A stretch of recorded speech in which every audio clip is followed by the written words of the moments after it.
E nós vamos falar hoje sobre síncope, e nesta série de síncope a gente vai falar um pouco sobre o intervalo QT, o QT alongado, que é uma das causas mais temerárias que geram síncope, porque nesse caso o QT longo produz uma arritmia grave, que é a torsade de Pointes.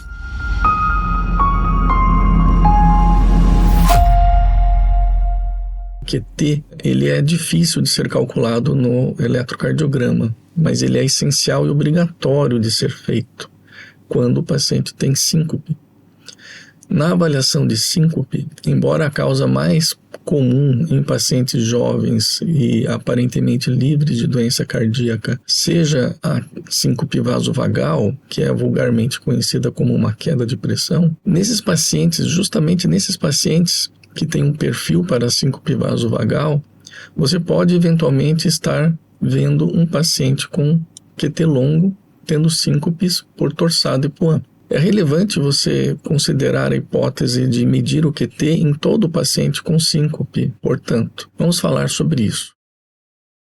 Nesse caso, nós fizemos um Holter em um paciente com síncope para investigar arritmias como uma causa possível de seus desmaios. Aqui nesse caso, quando você olha para o traçado, não há nada que lembre doença, mas você deve lembrar que é obrigatório a medida do intervalo QT nesse grupo de pacientes. Como a gente pode fazer isso?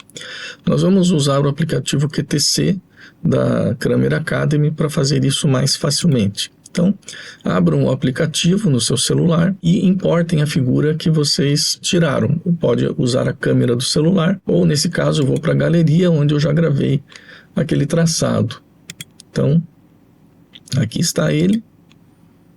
Vamos aqui no aplicativo tirar as dicas visuais. Agora a gente tem lá o nosso traçado, vamos fazer um pequeno zoom aqui, para ficar mais fácil de identificar. Perfeito. Aqui parece bem adequado para ser medido. Muito bem.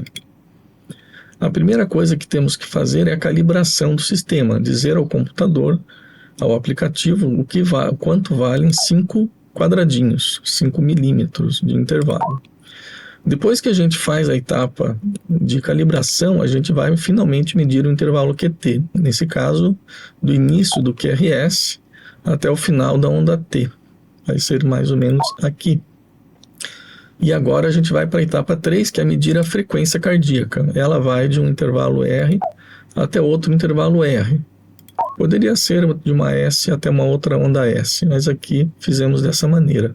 Repare que eu estou medindo o intervalo RR que vem antes do intervalo QT medido. É o ideal, tá? Não é tão crítico assim, mas é o ideal que se faça. E finalmente a gente faz o cálculo desse intervalo QT. Repare que o resultado do QT corrigido, QTC, deu 715. Ele é maior do que o normal para um homem.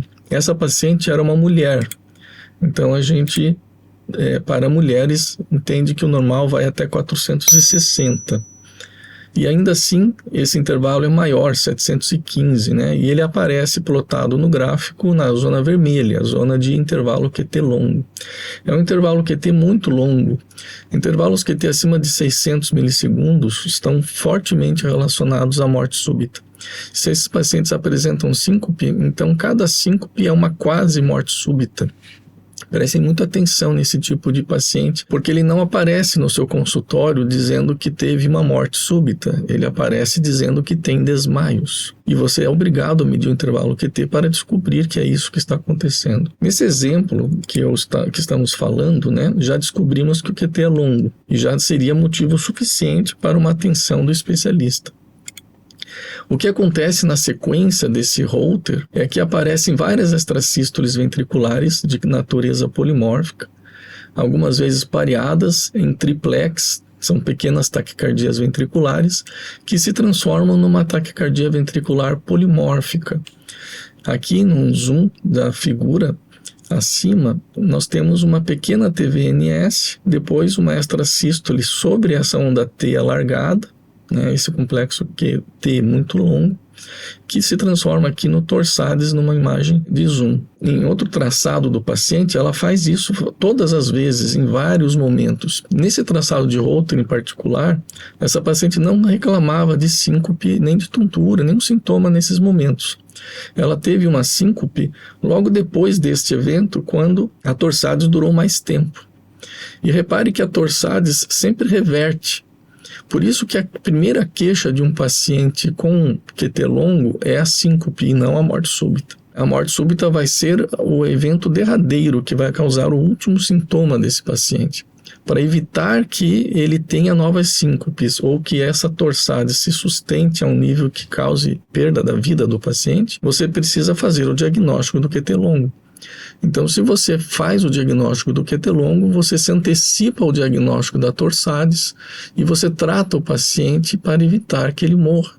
E são pacientes jovens. Outra coisa que é importante na história do QT longo é que, embora ele possa ser congênito, adquirido de maneira genética, e, portanto, são pacientes muito mais raros e difíceis de serem encontrados no dia a dia, a causa mais comum de QT longo não é a genética. A causa mais comum do QT longo é o uso de remédios que aumentam o intervalo QT. Daí é muito importante que você considere a hipótese de QT longo em qualquer paciente que toma remédios que podem aumentar o intervalo QT. Esses pacientes, quando têm síncope, precisam ser interrogados no uso de seus remédios. Quais são os remédios que costumam aumentar o intervalo QT? O primeiro deles é muito comum, é a amiodarona, Ancoron ou Atlanzil, ou outros nomes do mercado. O nome genérico amiodarona é um remédio que pode aumentar o intervalo QT. Isso não quer dizer que o paciente vai ter torsades, mas deve ser sempre usado e receitado por um especialista em arritmias. Não brinquem com esse tipo de remédio. Outro tipo de paciente que pode ter síncope são aqueles usuários de antihistamínicos, que são os antialérgicos. Antialérgicos aumentam o intervalo QT e podem produzir síncope. Pacientes que usam macrolídeos, como azitromicina, são pacientes que também podem ter o QT aumentado por conta disso. O uso de diuréticos. O diurético tiazídico ou de alça são diuréticos que perdem potássio. A perda de potássio tem que ter um potássio baixo no sangue nesse grupo de pacientes, causado pelos diuréticos. Essa perda de potássio vai fazer o intervalo QT aumentar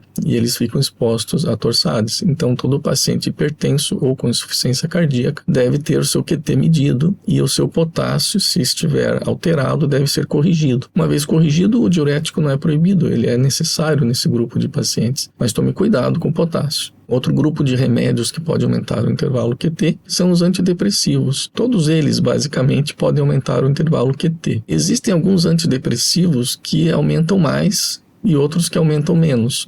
E todos são seguros, mas o médico que os prescreve deve estar atento ao intervalo QT. Se você tiver uma associação de todos esses remédios, e isso é relativamente comum, um paciente com insuficiência cardíaca usando furosemida, diurético de alça, perdendo potássio, que é hipertenso, usando também hidroclorotiazida, que é um diurético tiazídico, que também perde potássio, usando a amiodarona como um remédio profilático de fibrilação atrial, por exemplo, também aumenta o intervalo QT, usando um antidepressivo por estar triste com a sua própria doença, ao mesmo tempo tendo uma gripe, uma infecção que pode causar a necessidade de um uso de antibiótico, como o macrolídeo, a azitromicina. Quando você faz uma associação temerária desses remédios, isso pode aumentar o QT a um nível de geração de síncope.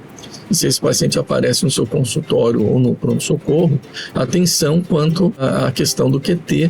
E o tratamento é muito fácil, basta substituir esses remédios para que isso não aconteça. Todo esse conteúdo foi baseado no livro A Arte da Eletrocardiografia. Se você tiver interesse em se aprofundar no assunto, acesse os links da krameracademy.net e o blog de ECG. Foi muito bom a sua presença aqui. Obrigado pela audiência. A gente se vê na próxima sessão desses vídeos. Um abraço.